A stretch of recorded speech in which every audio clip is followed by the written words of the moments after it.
X-Force Issue 1 sees a masked mutant-hating group meet, and to prove that none of them are indeed mutants, they require each member to draw their own blood and have it tested. As the leader says that their psionic shield around the meeting isn't enough, the people test their blood, except for one woman. A guard looms over her as she says that it took a lot of luck to get her into the meeting. The woman stabs the guard in the hand with a knife and fights her way through the meeting, but the guard returns and grabs her, slamming her into the ground and ripping off her mask, revealing Domino was under it, as the leader says that they require blood to prove that they are not mutants. On Krakoa, Beast is studying the flora and fauna of the island when he's attacked by a vicious pig-like creature. Wolverine arrives intending on killing the creature, but Beast tells him not to, since he wants to know what it is, since it's not of the island, since it wouldn't have attacked him if it was. Logan says that he's been hunting the creature for days and it's been carving a path of carnage through the island. Hank says that Krakoa is supposed to be a refuge, but Logan says that there's plenty of predators on the Paradise Island. Logan says that Hank never saw the thing coming because he felt sheltered and protected on the island, because Krakoa makes everyone feel safe, and when you feel safe, you are soft. Elsewhere, Black Tom Cassidy fills the island with his powers, finding something that doesn't belong. He is contacted by Jean but is already on his way to the North Shore as the Marauders arrive with a boat full of refugees. Jean knows there is something on the ship, and Tom knows Kitty is smuggling goods to the island, so he builds an earth bridge over to the boat as Jean arrives. Kitty says that she couldn't get through the gates, so they stole the ship and got out with as many refugees as possible. Jean knows that they were attacked by chemical weapons, thanking Kitty for helping the people, but the hero says that there is someone else that she should thank, since he was sent to Russia by Xavier to meet with mutants, and it's the one person Kitty never wanted to get hurt. She's talking about Colossus, who has had his metal leg ripped open by the battle in Russia. In Seoul, South Korea, a man gets ready to board a plane to Hawaii. Two other women and a man also board into first class with him, as the stewardess tells him that there is a storm in their flight path.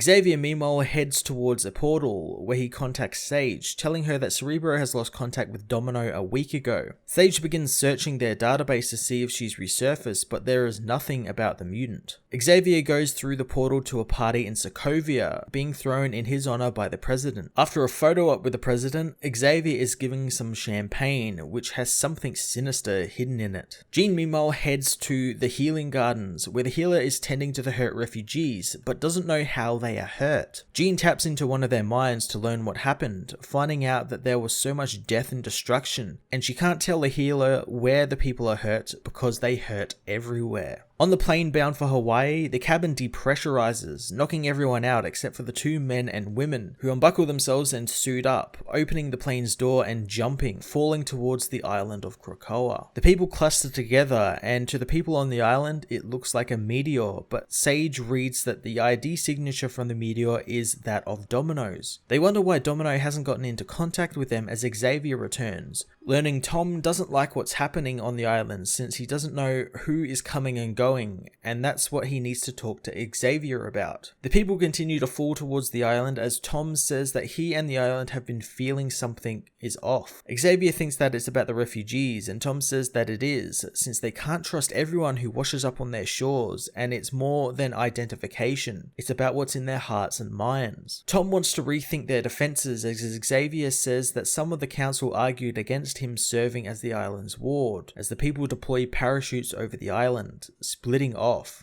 Xavier reassures Tom that he backs him, telling him that all mutants can be trusted since they are in this together. Logan soon senses the parachuting soldiers descending onto the island as Xavier and Tom walk amongst the people. Suddenly mutants are killed all around them by the soldiers. Tom tells Xavier to run like hell as Wolverine races through the jungle towards the gunfire. The soldiers begin killing mutants left and right as Tom kills one of them with his powers. Xavier says that he can't sense the people thanks to a psionic block, and he knows he can't be running away since people need his help.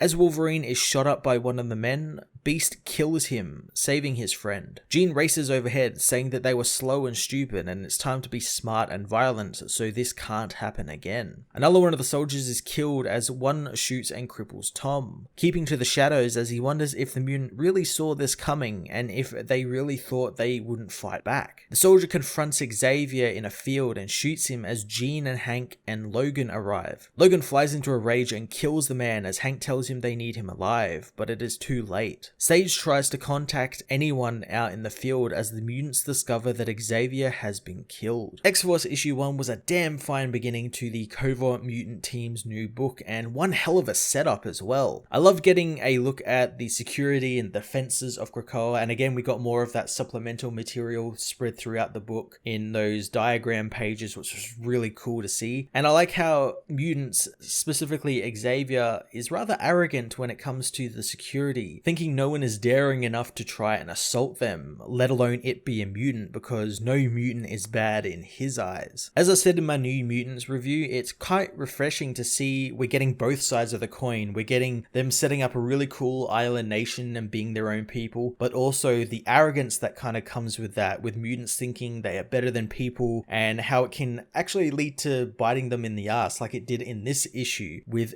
Xavier being murdered. What a cliffhanger of a first issue. It was so cool, and I'm intrigued to see what that means for him now, since he was technically the one storing all the mutants in his mind. So can he be reborn? Will he be reborn but that power will be lost? I'm really looking forward to the next issue and what Benjamin Percy has set up for us. I'm going to give this issue a 9 out of 10.